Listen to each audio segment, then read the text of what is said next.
Hey everyone, we're live from Stanford at the Global Entrepreneurship Summit, and we're here with a really special guest today, the President of the United States, Barack Obama. How are you? Good. We're just coming off of a great panel. You know, it's great to do a live with you. I think you've done a bunch that people have enjoyed. I really liked your Muhammad Ali one, and I think a lot of people have enjoyed the tour of the Oval Office. Was a pretty unique experience that you gave people. So, what are your thoughts on the Global Entrepreneurship Summit? I know last year you did this in Nairobi. This year here at Stanford.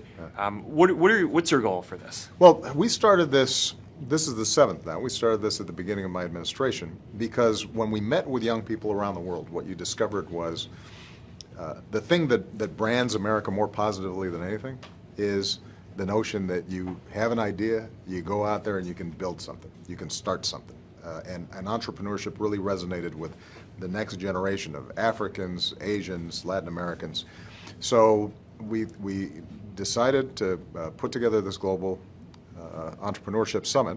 We've done it in Turkey and the Emirates and Malaysia, but we thought that it would be good, since the first one was in Washington, D.C., to bring it back home here to Silicon Valley, where everybody around the world understands this is a hub of innovation. And we have people participating from 170 countries, 20 governments have sent representatives here. And what you see are these incredible young people who are starting all kinds of important ventures in their own country, and they have the opportunity to interact with you, with venture capitalists, with nonprofits, and find the best practices that can help them build the sort of businesses, but also the sort of change that they want to see in their countries. Yeah, it's a really inspiring group of folks, the folks on the panel just now. Right. So, you know, the world, there's this trend where we keep on getting more and more connected. Right. And, the trend, I think, has largely accelerated under your presidency. So I'm curious, what are the biggest changes that you've seen in this regard? Well, if you think about just 2008 and what's happened in social media, something that you helped to lead, obviously, that has been an incredible transformation. It has changed. We didn't talk about this beforehand. No, we did not. But I think it's fair to say that it's changed how people interact with each other. It is now changing politics. It's changing our economics in fundamental ways. It means that everybody has an immediacy and an access to each other, not just to information, but to each other in ways that we had never seen before. And that's powerful. Now, what that does is give entrepreneurs opportunities to leapfrog over old technologies, old political structures, old institutions, and start forming their own. It's disruptive. In some cases, it's also scary. Right, a classic example is what happened in Egypt. We were just with a young entrepreneur from Cairo, where Facebook and social media helped to launch a revolution, but it also created a blowback and a concern about what does this mean for all these young people to be able to talk to each other without having to go through established channels.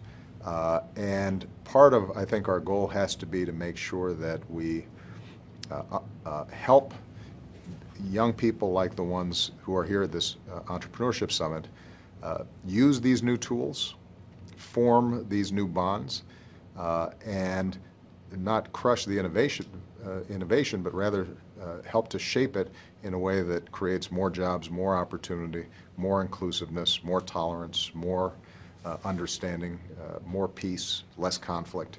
And that's going to happen, but it's going to take some time, and I think you're always going to have people who react to all this new stuff by saying that's a little scary. Yeah, and there are always new tools, and it's always the people who make the change, right? So we were talking to a lot of really inspiring entrepreneurs here, and you mentioned Egypt. I think it's there. It was the people who really led that, and tools and connectivity. I think is a big net positive for the world, but we need to make sure that entrepreneurs are taking advantage of these opportunities and creating more value for everyone in the world. So I'm curious, what do you think are the biggest opportunities that you'd love to see some of the entrepreneurs here go after and empower them to do? there are both sectors where I think there are huge opportunities, and there are things the government can do as well. So in terms of the problems that we have to solve, energy is a classic example, the issue of climate change. There are entire continents, sub-Saharan Africa or the Indian subcontinent, where people are developing rapidly, they're getting connected, they're going to need electricity, they're going to need energy, but if they duplicate the ways that we produce energy here, or have in the past, then the entire planet's underwater. So the opportunities to use connectivity to solve the clean energy problem, that is an area that is going to make a huge difference. And you made an announcement about that today. We did, where we're going to be funding more young entrepreneurs around that issue. Education. We've got entire continents where the average age is way under 30. Yeah. And if that's the case, we got to make sure that they've got the education that they need to be able to access these incredible tools. And thinking about how technology, online learning can turbocharge and advance people's ability to educate themselves, get good jobs, get the skills and the training they need, that's a huge sector. Healthcare. Same thing. So there's not a problem out there where young entrepreneurs are not already finding innovative solutions. The key is for us to have built the infrastructure for it, to build the structures of rule of law and the regulatory structures so that they're not getting bottled up and frustrated by old creaky systems. And the goal for the U.S. government is to continue to speak out on behalf of these young entrepreneurs where we can, provide them help, and also work with their governments to help them recognize they're sitting on this gold mine of talent, and they just got to unleash it.